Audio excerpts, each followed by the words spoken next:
géejawaay lañu ko xeexante xeex la ko wala am na ci ñoo xam ne sax nekkuñu géejawaay. lépp ngi ci biir. waaw mais non dañuy waxtaan. lépp ngi ci biir du ma toj lépp nag.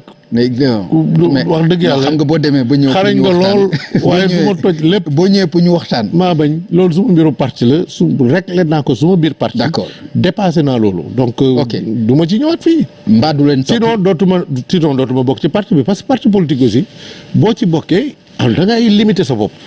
mën nga mer mën nga am yu la naqari di nga xëy na ci wàllu communication provoqué tuuti waaye yooyu ngay def yëpp c'est pour créer un débat à l'interne créer tamit contradiction à l'interne régler problème avancé. te loolu fi mu nekk nii dépassé naa ko. ok mais au-delà de discours boobu dafa am beneen discours guerrier boo fa waxoon jëmale ko opposition bi foofu. waaw. wax leen ne leen ñi ngi ci seen kanam. pare leen dootul yombati. lépp dana metti. defe naa boobu ba léegi dara yombul la. waaw parce que tamit d'ailleurs léegi bi ma ñëw fii laa dégg ñu ne cortège u Ahmed Aïdara. dafa ñëw ba mairie Wakhinane taxaw di sànni ay xeer ci mairie bi ba toj fa lu mot ñeenti oto. démb maa ngi bi di def proximité Parcelles Assainies agent de sécurité yi nekk suma kër. woo ma ne ma cortège Ahmed Aïdara mu ngi suma buntu kër ñuy def provocation ma ne leen dal leen tant que daluñ seen kaw bu leen dal seen kaw xam nga yu mel noonu mënuñ ko aussi. bàyyi noonu ci sa version yow. ci sa version aussi. suma version ci la sa version mooy li nga wax ni par exemple ñooñu Ahmed Aïdara ñoo attaqué oto ci mairie bu Fuy. non boo xoolee vidéo yi rek non mais boo xoolee vidéo moom léegi tax na ba kenn mënul weddi dara. ok boo xoolee vidéo yi rek di nga gis ne. Racine Talla le maire de Wakhinane mu ngi woon ci biir mairie ci balcon cortège Ahmed Aïdara ñëw na ba buntu mairie taxaw xam nga déjà loolu rek doy na ci provocation.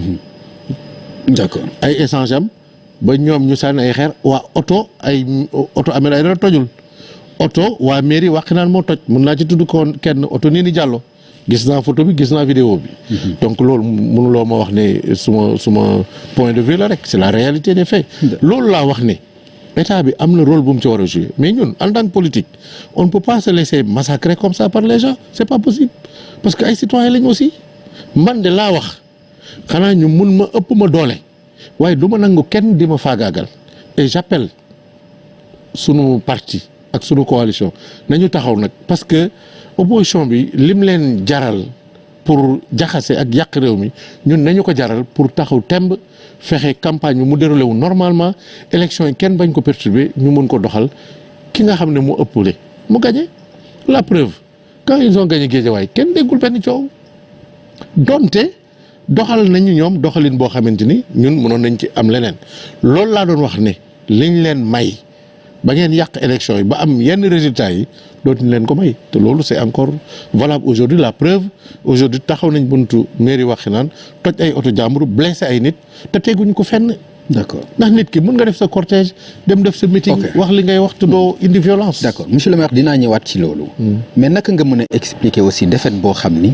Guédiawaye ci APR dañu ëmb vraiment ay cadres ay kàngam ay directeurs ay nangam c'est-à-dire naka nga mën a expliquer défaite boobu. loolu laa wax choc des ambitions xam nga bu fekkoon dañu boole suñu doole yëpp xejuñu ci kaw opposition bi au niveau de Guédiawaye mais en certain moment élection locale xam nga du sax affaire u parti affaire aussi ambition la un peu leadership local. dem na ba noo xamante ne donte pour la plupart. différents leaders yëpp dem nañ ba ci biir sax ñu xam ne seen intérêt mooy booloo mais xeex bi taroon na tar boo xam ne seen militants yi toppuñ leen ci jubóobu. ok et voilà effet bi amoon na ba pare. léegi problème bi ngeen amoon. est-ce que du leen topp ci législative yi ba juralaat leen défaite. gëmuma ko d'abord premièrement investiture yi amul zéro contestation moom parce que yàlla def na ñuy investir am nañ légitimité ci parti bi am nañ.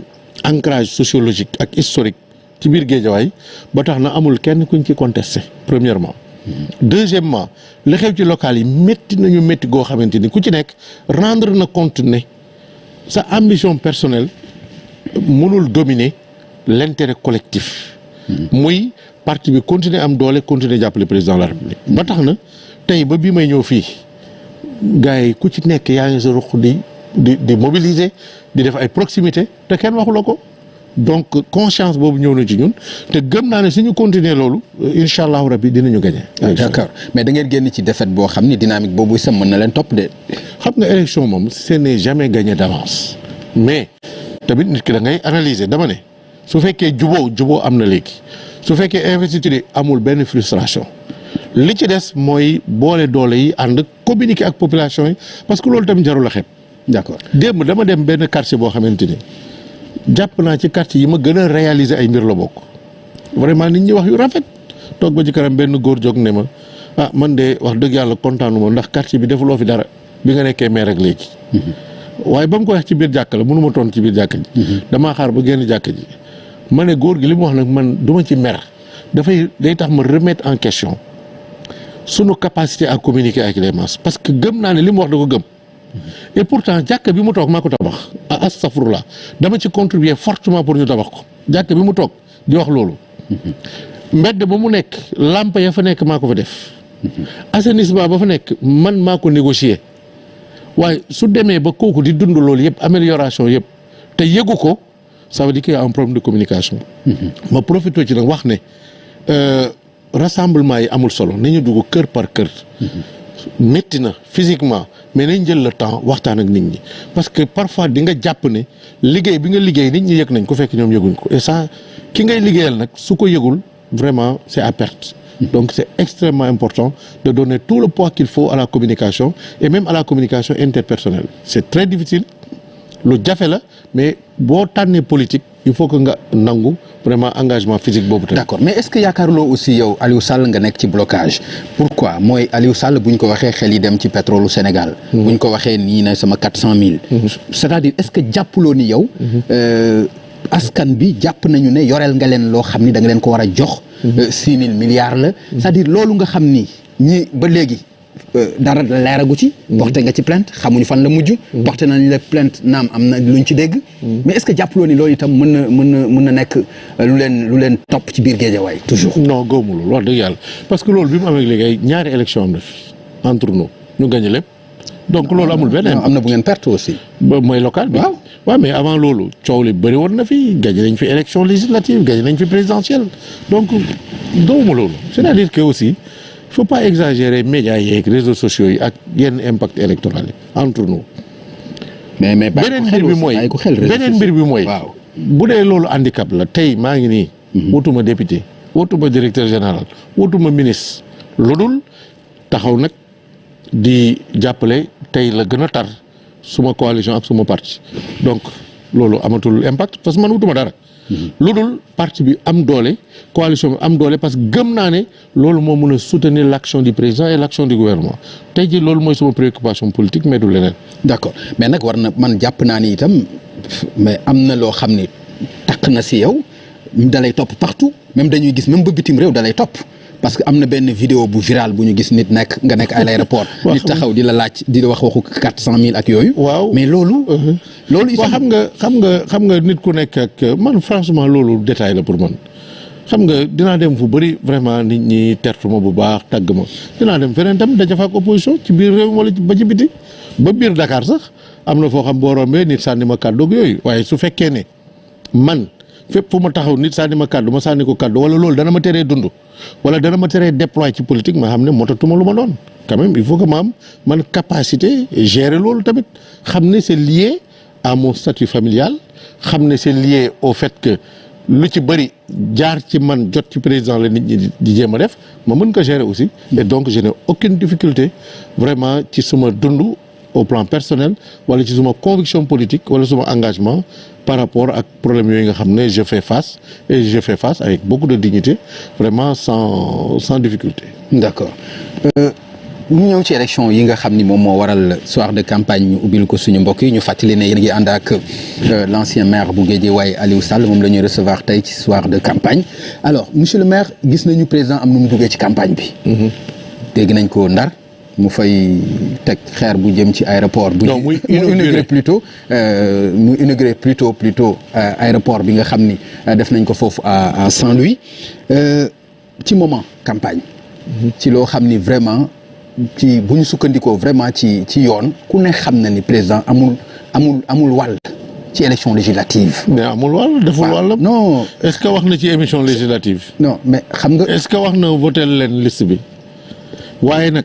nit ki mais tamit xam nga ni lii campagne déguisée la. waaw mais tant que c'est déguisé rek c'est une bonne chose. tant que demul ci meeting ah oui mais c'est la vérité mais naka ngeen mën a comprendre rek ki nekk président de la République du wut majorité ne moom day tënk boppam du wax du def du yëngatu bàyyi nit ñi rek ñu dem combattre sans moom s'impliquer au nom de quoi te moom la ñuy jàppale ak action am. mais loolu mooy yoon. non loolu du yoon non ndax est-ce que xam nga yow li nga jàppee yoon moo dul yoon. mooy président de la yow li nga jàppee yoon moo jaaduwul. dama ne président de la République ci système sénégalais nga xam ne assemblée moom la war a jàppale ci liggéeyam. waaw bu ñu waxee ne croiser bras am. non pas jàppale ci liggéeyam bul juum.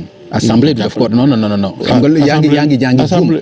non Aliou xaaruñu loolu assemblée nationale. jàppale président ci liggéeyam. loolu mooy li nga xam ne moom la ñuy gis te loolu la fi nit ñi bëgg mu jóge fi. non mais assemblée luy liggéeyam. non mais xam nga ni assemblée. ci indépendance am. waaw mais saytu gouvernement bi la. mais saytu gouvernement mais du jàppale gouvernement ci liggéeyam. jàppale président ci liggéeyam mais nguur goo gis lu muy wut mooy assemblée bu am majorité bu koy jàppale. soo amul majorité bu lay jàppale doo gouverner Pape nga ñëw tamit man principe yi c'est une chose mais la réalité c'est autre chose. bu doon loolu la kañ même principe yi moo mais bu doon loolu la kañ. parti yi duñu xeex seen biir ku nekk bëgg am majorité boo gisee ñu am majorité kañ c'est pour avoir une assemblée qui puisse soutenir l'action du gouvernement donte nag waxuñ ne lépp lu gouvernement bi bëgg rek ngeen dem ci waaye nag pour l'essentiel pour que nga gouverner il faut nga am majorité. D'accord. Dans ce cadre-là c'est important que le président de la République quand même donne des signaux encourager ay militants am waxuma mu dem meeting loi bi xëy na tere na ko waxuma mu dem télévision jël plage horaire législative wax ci loi bi tere na ko waaye nag su liggéeyee aéroport ba mu yegg nag dëgg yàlla nag mu dem doxantu ji ndar ci biir campagne électorale waaye mais dara newu ci man de gisuma ci benn inconvénient dafa mos di am te réew moo dem nag ay feem la rek ñii dañ koy def genre communication ñii def voyage économique Senghor noonu la ko tuddee woon. bu élection yaakaaroon ni bu Macky ñëwee loolu dootu fi amati. waaw mais dara def ci ñaaw. non nee nga Senghor. ma ne nga bëgg loolu muy am ba ci tey Abdou Diouf Ablaye Wade. Ablaye du ma fi doon takk ndeer. waaw takk ndeer. waaw ñu bari ñaawlu ko aussi mais ñu bari ñaawlu ko loolu. mais non ñi àndul ak moom contre ko ñoo ko ñaawlu. oui mais ñi ànd ak moom. ak majorité réew mi def lu rafetlu ko à cette époque là. ñu ngi ci àndoon. donc il y a pas de problème c'est le jeu démocratique il y a pas de violence. mais politique aussi dafa am ay feem ku ci nekk tamit. la preuve Ousmane Sonko da di candidat. du mu ngi tourné. non mais bul ko yemale aussi du candidat. waaw candidat xam nga bokkul yow itam. waaw Ousmane Sonko du candidat mais du président de la République. waaw mais d'accord. du candidat non exemple bi ngay joxe xam nga ni bokkul. mais bokk na kañ. déedéet. chef de parti la. waaw nekk chef de coalition sax à la limite. waaw nekkul candidat. waaw dem di campagne. léegi nga ni kon président dafa war a def loolu. non dama la bëgg a won ne ku ci nekk da ngay utiliser say technique rek tant que mu ngi respecter loi bi. vraiment kenn amul lu mu ciy wax l'essentiel c'est de respecter la loi maintenant li ci des nag vraiment tu travailles aussi parce que saa waay Macky tamit dafa am doole ci mbir mi bu toogee rek xëy na am na militants yu bëri dinañ ko bëgg nii rek waaye dañu am cawarte bi c'est normal et moi je l'encourage discours bii ma wax nag législative yële passé dama ko waxoon parce que xawu ci woon dugg et ça nous a créé des problèmes pour man le président de la République dafa war a yëg lu boppam parce que majorité am lay wut. non man Aliou Sall sa wax ji jaaxal na ma. parce que lu tax mu jaaxal ma mooy sans Macky du ñu dem quoi loolu nga bëgg a wax. non en tout cas sans Macky du ñu dem. waxal loolu déedéet waxuma loolu non mais lan nga wax. législative yow yaa ma bëgg a wax loo. doole waxuma législative dama ne législative 2017. waaw dans certaines zones on a eu des difficultés parce que président de la République presque bokkul. waaw heureusement on a quand même gagné. bii nga ni na bokk quand même. na ci feeñ ma ne bii na ci feeñ yëglu. pour que quand même yokkuñu sawarte yokkuñu courage loolu tam dafa am importance ci xeex bi violé wuñ benn loi violé wuñ benn principe républicain donc loolu c'est tout à fait normal. non c'est-à-dire Aliou Sall man mënuma comprendre élection législative nga ciy convier nga ciy invité président de la République.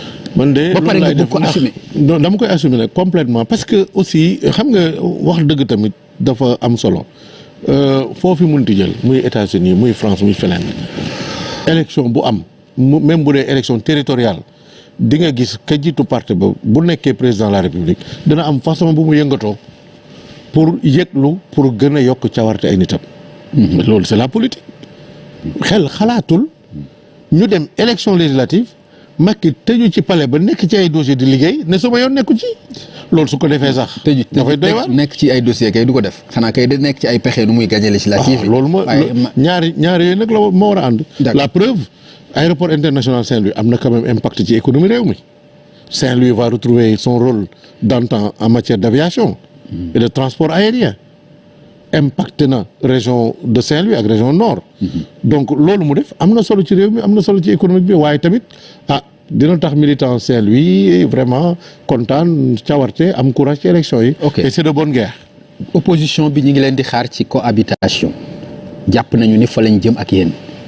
ils peuvent toujours rêver yàlla bu mu am ku ci nekk rek la nga bëgg nga am Sénégal moom man de même boo ma bokkul woon parti au pouvoir ñaanuma yàlla mu am cohabitation parce que baaxul ci réew mi.